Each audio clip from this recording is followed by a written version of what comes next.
Hello, welcome to Victor Growth Academy's NDA classes.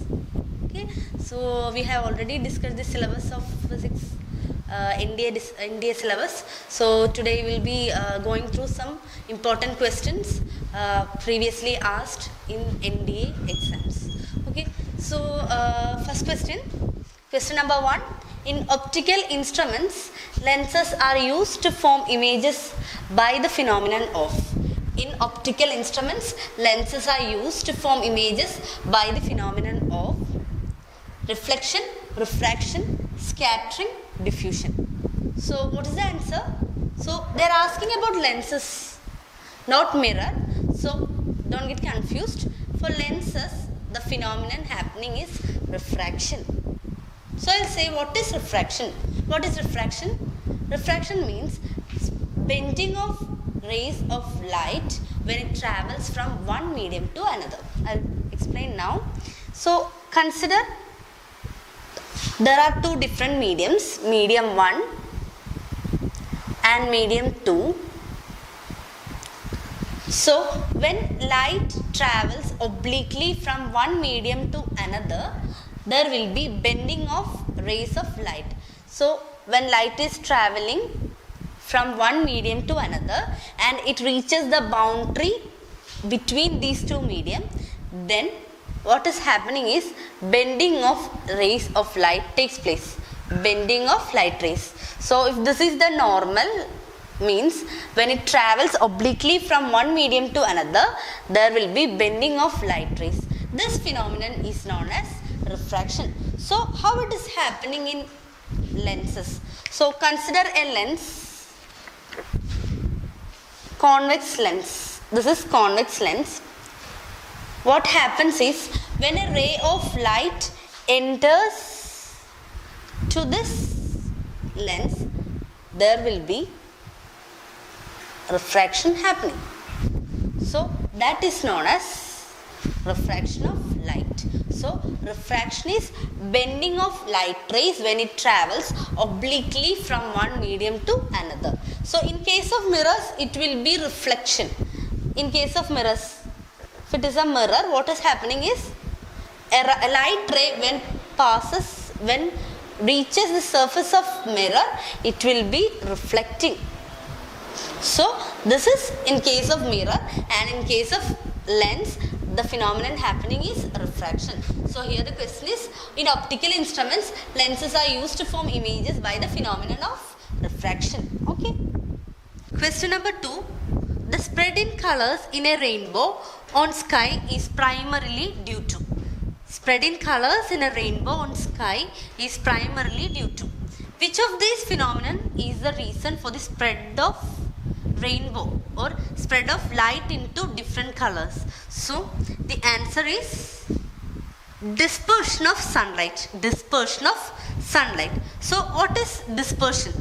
Dispersion means splitting off white light into its constituent components of colors. So splitting of white light into its constituent colors, we say it as dispersion. So we see what is happening in a rainbow. So reason for rainbow is dispersion of sunlight. We are now checking what is happening in a, what is the reason for rainbow? Reason for rainbow is dispersion. So what is dispersion? Dispersion is splitting of white light into its component colors or its constituent colors. So what is happening is, in case of formation of rainbow, small water droplets will act as small prisms. So when white light is entering a small drop of water, it undergoes refraction here. It undergoes refraction because here there is medium 1, there is medium 2. So here it undergoes refraction. Then inside this there will be internal reflection. Then reaching the boundary, what happens is dispersion. Spread of white light into different colors. 7 colors, Vibgyor. So spread of colors in a rainbow on sky is primarily due to dispersion. This phenomenon is known as dispersion. Splitting of white light into its component colors is known as dispersion. white light will be splitting into 7 colors, and highest wavelength is for red. So red will be least scattered or least deflected. So there will be 7 colors, majorly 7 colors. So from that, red will be least scattered. Okay. And violet will be more scattered with Gior. So violet will be more scattered and red will be least scattered. So here the spread in colors in a rainbow sky is primarily due to dispersion. Okay. So here 3 phenomena are happening, like refraction, internal reflection and dispersion, but spread in colors is due to dispersion. So our answer is dispersion, option A. Question number 3. During sunset and sunrise, sun appears reddish orange because. So here they are asking what is the reason for reddish color, reddish orange color of sky during sunset and sunrise. Okay. So I have already mentioned that the color which is having highest wavelength will be least scattered. So here what is happening is, during sunset and sunrise, the light would have to travel long distances. So during sunset and sunrise, as compared to other times like noon, afternoon, what is happening is, during sunset and sunrise, the light would have to travel larger distances. So during their large travel or long travel, what will happen is, all the least wavelength colors will be scattered out. So what is happening here is, the light that is having higher wavelength will reach our eyes because it is least scattered. Understand? So I'll explain. So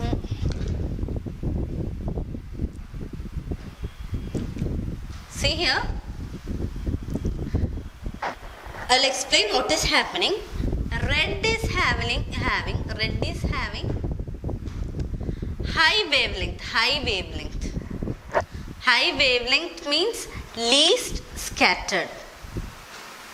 High wavelength means least scattered. So here, during sunset and sunrise, light travels long distances. So when traveling long distances, the light colors which are having shorter wavelength will be scattered out. Shorter wavelength means highly scattered. So they will be scattering out, but our red color, reddish orange color, will be having higher wavelength and it is least scattered and it will be reaching our eyes. During this long travel, all other colors will be scattered out, but red color, which is least scattered due to higher wavelength, will reach our eyes. So the reason or the answer to this question is, reddish orange color or light is least scattered. So during sunset and sunrise, sun appears reddish orange because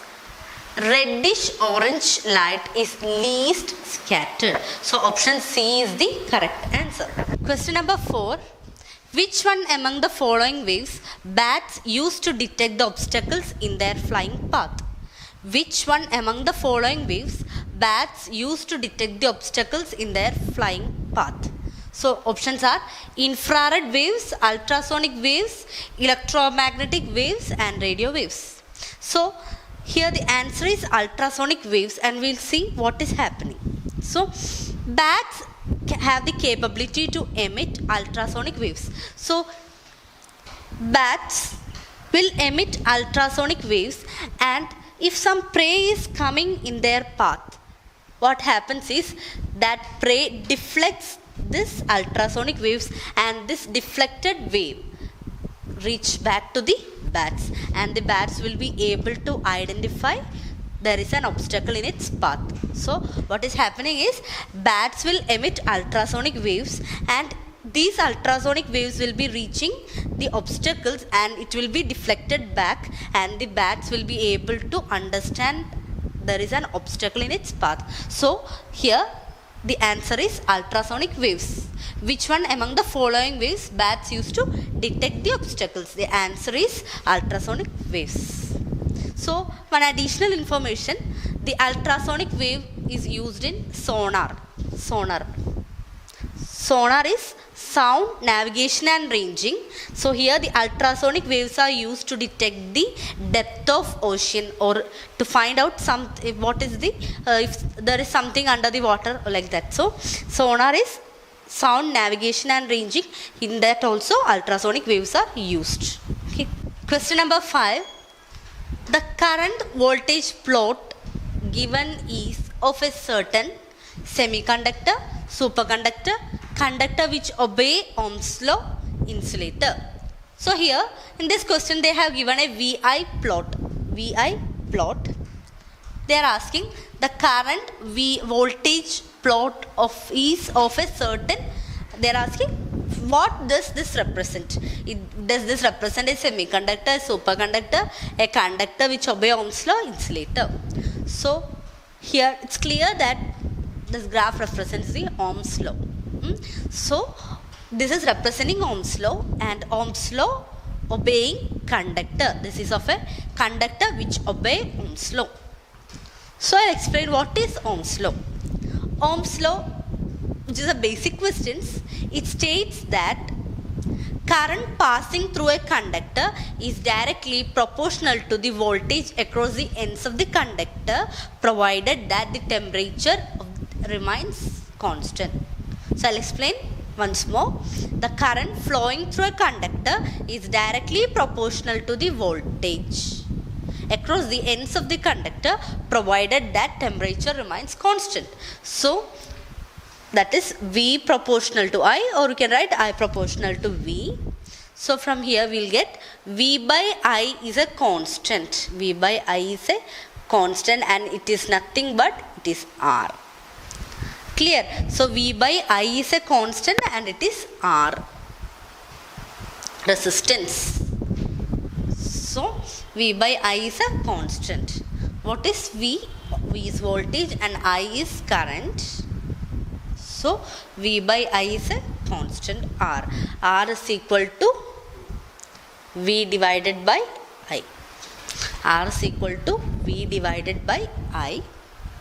So this is Ohm's law. Current flowing through a conductor is directly proportional to the voltage across the ends of the conductor. That is V by I is a constant, and this constant is given by R. R is equal to R is resistance. Resistance is equal to V by I. So this graph represents a conductor which obeys Ohm's law. What is an insulator? Insulator is one which never allows current to flow through it. And what is a semiconductor? Semiconductor has conductivity in between conductor as well as insulator. Then a superconductor, at a given critical temperature, it will be having zero resistance. That is a superconductor. Okay, are you clear? So this is a graph of a conductor which obeys Ohm's law. Question number 6. A current of 0.5 ampere is drawn by a filament of electric bulb for 20 minutes. The amount of electric charge that flow through the circuit is. A current of 0.5 ampere is drawn by a filament of electric bulb for 20 minutes. The amount of electric charge that flow through the circuit is 1 coulomb, 10 coulomb, 600 coulomb and 300 coulomb. Okay, so what they are asking to find the amount of charge. So this is a basic question we can do with the basic equation. What is the equation related to charge, current and time? What is the relation between charge, current and time? We know that I is equal to Q by T. I is equal to Q by T. I stands for current, Q is charge and T is time. From this we can write Q is equal to I into T. Current into time. So what is the current given here? It is 0.5 ampere and time is 20 minutes. 20 minutes means we need to convert it into standard unit, that is minute is to be converted to seconds. So into 60. So here it is 0.5 into 1200, that is 600 coulomb. So answer is 600 coulomb.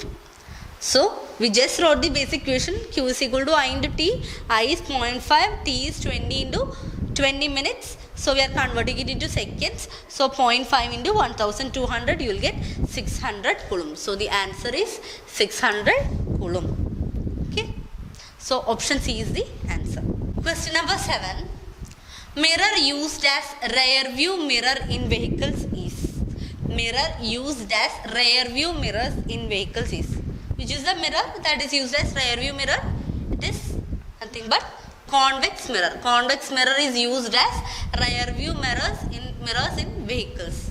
So it's very important. They can just directly ask questions like this. Which mirror is used as headlight? Which mirror is used as torchlight? Which mirror is used as rear view mirrors? Such questions are asked. So why we use convex mirrors as rear view mirrors? Because we know that convex mirror always form virtual erect images. So convex mirror always form a virtual and erect image. So that's why we use convex mirrors as rear view mirrors. We know that most of the cases concave mirrors give out images which are real and inverted, whereas convex mirror will always give a erect and virtual image. So we use convex mirrors as rear view mirrors till the image will be small. The image will be small, virtual and erect image. So we use it as rear view mirrors. So we also call this convex mirror as a diverging mirror. Converging mirror is concave mirror. Diverging mirror is convex mirror. Diverging means it diverges the light falling on it. So we name it as a diverging mirror. Also the image formed will be virtual, erect and small in size. So that's why we use rear view mirror, convex mirror as rear view mirrors in vehicles. Question number 8. Symbol of SI unit of inductance is H, which stands for. The symbol of SI unit of inductance is H, which stands for. Options: ohm, Henry, halogen, hertz. So what is inductance? Inductance is a kind of resistance in the path of current. Other than resistance, we can alter or we can change the speed of the current by using inductor. Inductor is an electric component. So, and that phenomenon or that feature we name it as inductance, like resistance, capacitance. Inductance is also, or inductor is also a component in electric circuits. So they are asking SI unit of inductance is H, and it stands for what? It stands for Henry. Henry is the SI unit of inductance. So symbol of inductor is like this. Now resistance, its symbol is like this, and its unit is ohm. Unit of inductance is Henry, unit of resistance is ohm, unit of capacitance, this is a symbol of capacitor, and its unit is farad. F will represent it as capital F. Okay, so for the current, the unit is ampere, and for the charge, the unit is coulomb.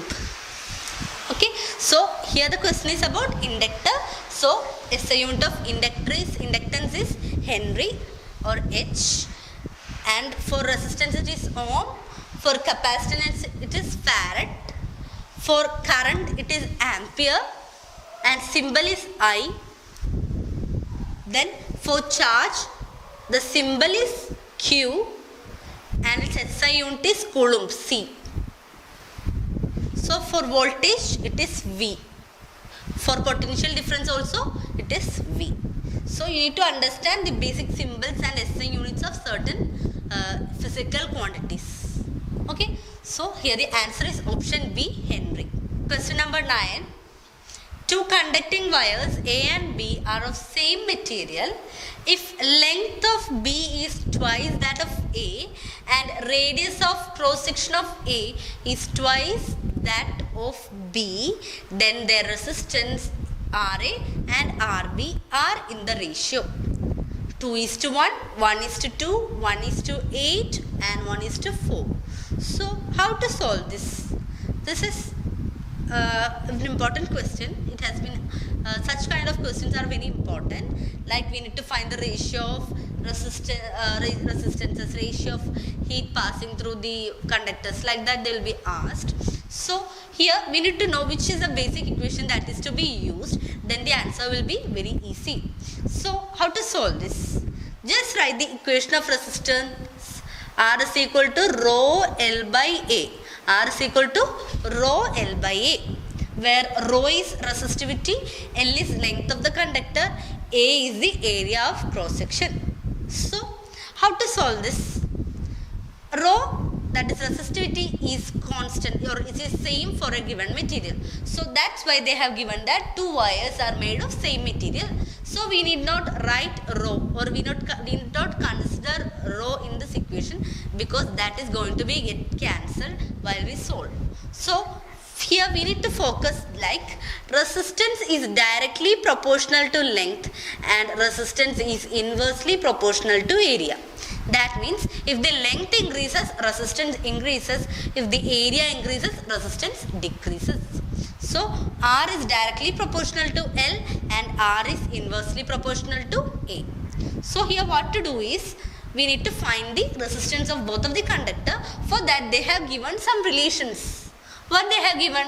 Length of B is twice that of A. That means we can just write LB is equal to 2 into LA. That means length of B is twice that of A. Okay. Next is radius of cross section of A is twice that of B. That means radius R of A, we can write this as small r. R of A is twice R of B. Radius of cross section of A is twice that of radius of cross section of B. Now we just need to apply this in the equation. Before that, just see, here they have given area, no? Here they have given radius. So we know that area of cross section means, for a wire the area of cross section is circle. Area of cross section is circle. What is the area coming here? It is a circle. Now what is the area of circle?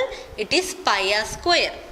So we can just write here, in pi is constant for both the materials, right? So we can say that, we can just write it as R is proportional to L and inversely proportional to area. So here area is pi r square. So we can just write inversely proportional to radius square.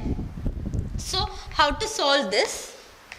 We need to find the ratio of resistance of RA and RB. That is, we need to find RA by RB. Just write down the equation for RA, write down the equation for RB, then this answer will be over. Okay. So how can we write? Rho we can just ignore because it is same. So now L by R square. So L is here, for here we can just write as LA divided by RA. RA divided by, this is for RA square, this is for capital RA. Here LB divided by RB square. Now just substitute this equations, you will get the answer. How can we write this? We can write this as LA divided by, this RA is 2RB. So 2RB square means 4RB square divided by LB divided by, LB is nothing but it is 2LA. 2LA divided by RB square. So this LA and LA get cancelled. RB square and RB square get cancelled. So you'll get 1 by 4 into 2. That is 1 by 8. So here the answer is RA by RB. RA by RB is equal to 1 by 8. That is RA is to RB is equal to 1 is to 8. So the option is option C. It's very easy. Just understand what is the relation between resistance, length and area. Resistance is directly proportional to length and inversely proportional to area. So since cross section of wire is a circle, we can just write it as square of radius. That means area is nothing but is proportional to square of the radius. So we can just rewrite the equation as LA by RA square divided by LB by RB square. Now just write the relation between RA and RB, LA and LB, which it is already given in the question. 2LA is LB. So I substituted for that. Then what is the relation between RA and RB? Small RA and small RB. Small RA is twice small RB. So on squaring it will become 4. Then cancelling the equation we will get 1 is to 8. So RA is to RB is 1 is to 8. Okay. Question number 10. Concave mirrors is used in headlights of vehicles because concave mirror is used in headlight of vehicles because options: it focuses light from bulb onto nearby vehicle, send parallel rays, fits well into shape of headlight, it is cheaper than other mirrors. So for answering this question we need to know the property of a concave mirror. What is a concave mirror? We know that another name of concave mirror is converging mirror. What does it mean? It means that a concave mirror converges the parallel beam of light into a single point. So that is the property used in the headlight of vehicles. That means in case of vehicles, the headlight will be placed in the focus of a concave mirror. I'll just draw the figure. If this is a concave mirror,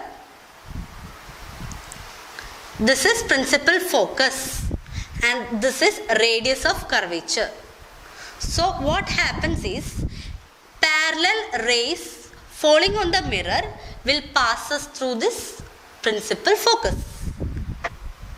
Another ray parallel to the principal axis, after reflecting from the mirror, it also will pass us through the principal focus.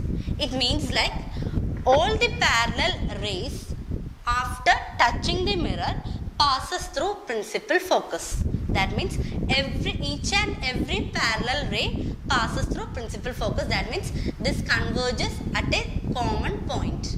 So in case of headlight of vehicles, the bulb is placed in this focus. So focus, it can focus the light from bulb onto nearby vehicle. That is the answer. So the property is, the converging property of concave mirror is used in this headlights. That means all the rays parallel to the principal focus, principal axis, after reflection from the mirror passes through principal focus, since the concave mirror is a converging mirror. Then what about the convex mirror? Convex mirror is a diverging mirror. That means it will not converges the beam of light, other than that it diverges the beam of light. So here the answer is, it focuses light from the bulb onto a nearby vehicle. So the option is option A.